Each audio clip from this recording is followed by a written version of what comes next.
Hello friends, welcome to Spoken English class. இந்த வீடியோவில் Spoken English sentences பார்க்க போகிறோம். 20 sentences பார்க்க போகிறோம். நம்ம டெய்லி யூஸ் பண்ணக்கூடிய sentences பார்க்கலாம். எப்படி இருக்கீங்க அப்படின்னு கேட்போம். எப்படி இருக்க அப்படின்னு கேட்போம். அதுக்கு இங்கிலீஷில் how are you அப்படின்னு கேட்கணும்.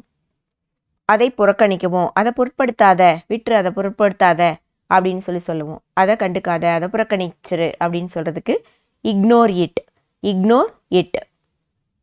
இன்றைக்கி என்ன தேதி அப்படின்னு கேட்போம். இன்றைக்கி என்ன தேதி? தேதிங்கன்னா டேட். இன்றுனா இன்றைக்கிங்கிறதுக்கு today. What is the date today? நீ சோம்பேறி அப்படின்னு சொல்லுவோம். சோம்பேறி அப்படிங்கிறதுக்கு இங்கிலீஷில் லேசி.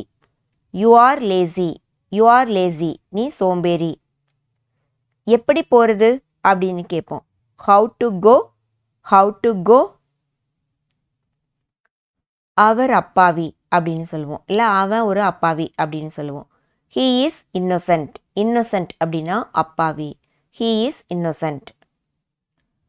அங்கே எங்கேயும் செல்ல வேண்டாம், அங்கே எங்கேயும் போக வேண்டாம் அப்படின்னு சொல்லுவோம். அதுக்கு இங்கிலீஷில் don't go here and there. அங்கு அப்படின்னா there, இங்குனா here. போக வேண்டாம் அப்படின்னு சொல்கிறதுக்கு don't go here and there. அங்குமிங்கும் போக வேண்டாம். இங்கே வண்டியை நிறுத்தாதீங்க அப்படின்னு சொல்கிறதுக்கு don't parking here. இங்கே பார்க் பண்ண வேண்டாம். don't parking here. எனக்கு புரியலை அப்படின்னு சொல்கிறதுக்கு I don't understand. அண்டர்ஸ்டாண்ட் அப்படின்னா புரிஞ்சிருக்கிறது. I don't understandனா புரியலை அப்படின்னு அர்த்தம். நான் படுக்கைக்கு போகிறேன் அப்படின்னு சொல்கிறதுக்கு I go to bed. அடுத்து என்ன அப்படின்னு கேட்போம். வாட் நெக்ஸ்ட்னா அடுத்து.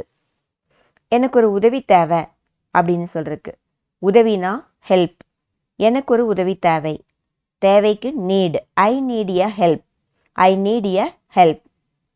அது திடீர்னு நடந்துச்சு அப்படின்னு சொல்லுவோம்.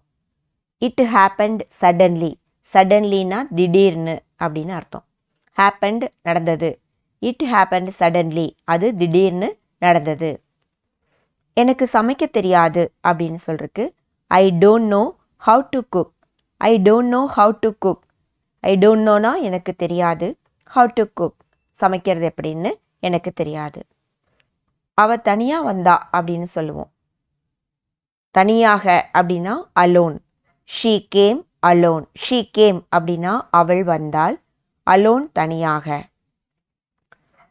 அவர் என்னோட பக்கத்து வீட்டுக்காரர் அப்படின்னு சொல்லுவோம். he is my neighbor. பக்கத்து வீட்டுக்காரருக்கு neighbor அப்படின்னு சொல்லுவோம். he is my neighbor. கதவை மூடு அப்படின்னு சொல்கிறதுக்கு க்ளோஸ் த டோர் கதவு. க்ளோஸ் பண்ணுன்னா மூடுன்னு அர்த்தம். கதவை மூடு. Close the door. அதை சுத்தம் செய் அப்படின்னு சொல்கிறதுக்கு க்ளீன் இட். அதை சுத்தம் செய். என்னை கூப்பிடாத, என்னை அழைக்க வேண்டாம் அப்படின்னு சொல்கிறதுக்கு டோன்ட் கால் மீ. எனக்கு ஃபோன் பண்ணாத, என்னை கூப்பிடாத, என்னை அழைக்காத. Don't call me. மீண்டும் வாருங்கள், மறுபடி வாங்க அப்படின்னு சொல்லுவோம். Come again. மீண்டும் வாங்க, மறுபடி வாங்க, மறுபடி வா.